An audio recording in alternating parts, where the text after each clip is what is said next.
was talking to Mike Vick a couple years ago, and I told him, like, everybody talks about like all the runs you had in Atlanta and whatnot.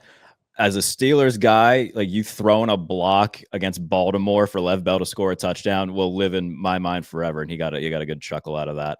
Oh, Mike Vick's the best. I could do an entire hour podcast on Mike Vick alone. Oh, He's hey, an absolute man. when we signed him, it was the craziest thing because he was older at that time, but the majority of our team had grown up playing Madden, and who did you Right. pick first was Michael Vick, and we get out to the field, and he's in a Steeler uniform, but all the young players were like, he looks like Michael Vick in Madden. Like he's like everything was perfect. They're like, he looks like Mike Vick. So a pretty funny thing.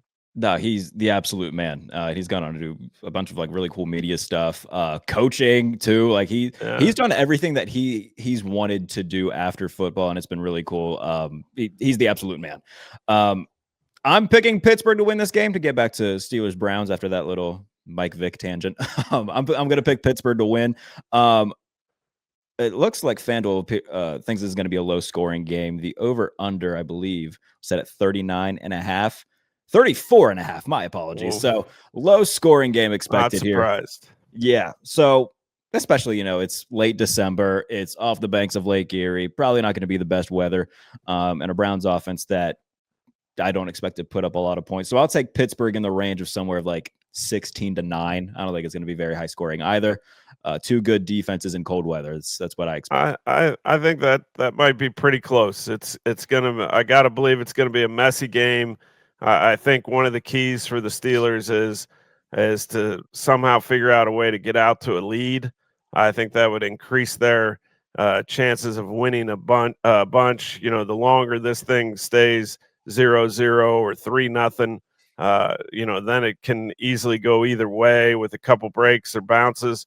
So I would think, start fast, some way, somehow, have your best plan. Maybe it's the defense makes a play. Who knows? A sack, fumble, something like that. But if the Steelers can get out to a lead, the score might still be exactly what you said. But I would really think that increases their chances of winning.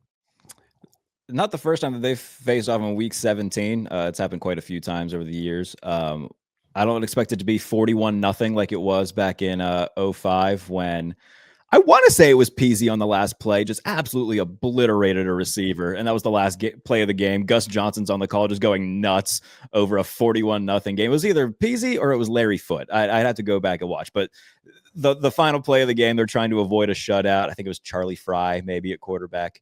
And he just, maybe Quincy Morgan was the receiver. I don't know, but my memory is a little bit spotty on it. But regardless, I don't think it's going to be a 41-0 blowout. I think a low-scoring game, probably the most likely outcome here. Again, if Pittsburgh wins, they clinch the AFC North. They, like we said, they obviously can do that if Green Bay beats Baltimore, but taking care of their own business first and foremost needs to be the concern going into this week.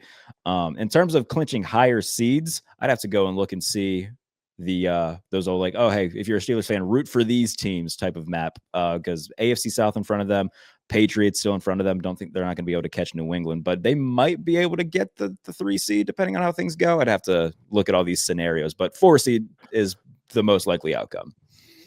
Yeah, if they could get to 11 wins, that would be big, and then let the chips fall how they may.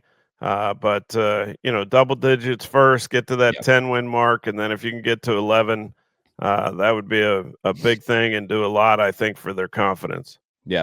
All right, everybody. Todd and I will be back on the Pump Fake previewing Week 17 as a whole. So you'll get that in your podcast feed as well. So appreciate everybody for tuning in. And again, stick by.